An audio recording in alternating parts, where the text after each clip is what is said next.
పండుగను 2 రోజుల ముందే జరుపుకుంటున్నారు రామ్ చరణ్ అభిమానులు. అభిమాన హీరో సినిమా చూసి అభిమానులు చేస్తున్న డ్యాన్సులతో థియేటర్ల వద్ద కోలాహలం నెలకొంది. వినయ విధేయరామ సినిమా అన్ని రికార్డులను తిరగరాస్తుంది అంటూ అభిమానులు నినాదాలు చేస్తున్నారు. విజయవాడలోని 30 థియేటర్లలో ప్రత్యేక ప్రదర్శనలు ఏర్పాటు చేశారు. థియేటర్ల వద్ద నెలకొన్న కోలాహలంపై మరింత సమాచారాన్ని విజయవాడ నుంచి మా ప్రతినిధి శ్రీనివాస్ అందిస్తారు. రామ్ చరణ్ నటించిన వినయ విధేయరామ సినిమా విజయవాడలో సక్సెస్గా నడుస్తుందని చెప్పుకోవచ్చు. ఈరోజు ఉదయం నుంచి కూడా అన్ని థియేటర్లో సినిమా ప్రదర్శించిన నేపథ్యంలో సినిమా చూసిన అభిమానులు కూడా ఉన్నారు. వాళ్ళంతా కూడా కోలాహలం ఏ విధంగా ఉంది, వాళ్ళు ఏ విధంగా ఫీల్ అవుతున్నారు, సినిమా ఏ విధంగా అనేది వాళ్ళని అడిగి తెలుసుకునే ప్రయత్నం చేద్దాం. అంతా కూడా చాలా అందరుతున్నారు, ఏ విధంగా ఉంది సినిమా అంతా కూడా ఏ విధంగా చూస్తున్నారు అంతా కూడా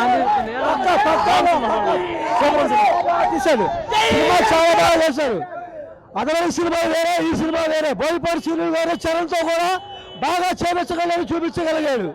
సినిమా ప్రతి ఫిల్మ్ కూడా చాలా అద్భుతంగా వచ్చింది.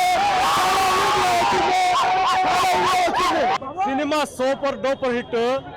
That is Ram Charan. Cinema చాలా బాగుంది. ఫ్యామిలీ పరంగా సెంటిమెంట్ పరంగా అంతా బాగా తీసాడు. యాక్షన్ సీన్ చాలా బాగుంది.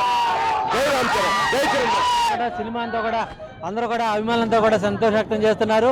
అయితే అభిమానులు ఏదైతే కోరుకుంటారో అన్నీ కూడా సినిమాలో ఉండటంతో అటు కుటుంబ నేపథ్యం కానీ, ఇటు మాస్ కానీ, అలాగే యాక్షన్ సన్నివేశాలు కానీ, అలాగే పాటలు కానీ అన్నీ కూడా బాగున్నాయని చెప్పి అభిమానులంతా కూడా సంతోషాన్ని వ్యక్తం చేస్తున్నారు. సంక్రాంతి పండుగ అంతా కూడా 4 రోజుల ముందుగానే ఈ సినిమా ద్వారా వచ్చిందని చెప్పి కూడా అభిమానులతో కూడా ఎక్కడ చూసినా కూడా అభిమానుల కోలాహలం అయితే కూడా కనపడుతుందని చెప్పుకోవచ్చు. ఇది విజయవాడలోని అన్ని థియేటర్లు, దాదాపు 30 థియేటర్లు ఈ సినిమా ప్రదర్శన నేపథ్యంలో అందరూ కూడా సందర్భం కూడా అర్థం చేస్తుంది. మొత్తం కూడా విజయవాడలోని అన్ని థియేటర్లో కూడా ఇదే కోలాహలం ఉంటున్న సందర్భంలో కూడా మనం చూడవచ్చు. మొత్తం అంతా కూడా ఈ సినిమా అన్ని విషయాల్లో కూడా అంటే యాక్షన్ సన్నివేశాల్లో కానీ, పాటలు, ఫైట్లు అన్నీ కూడా మొత్తం కూడా అన్ని అభ్యర్థులు కూడా సందర్భంతో కూడా కనబడుతున్న సందర్భంతో కూడా మొత్తం అన్ని థియేటర్ల వద్ద ఇదే పరిస్థితి, ఇదే కోలాహలం కూడా కలిసిన సందర్భంలో విజయవాడలో ఈ సినిమా అంతా కూడా అంతా ఉత్సాహంగా అభిమానుల సందర్భంగా కూడా కనబడుతుందని చెప్పుకోవచ్చు.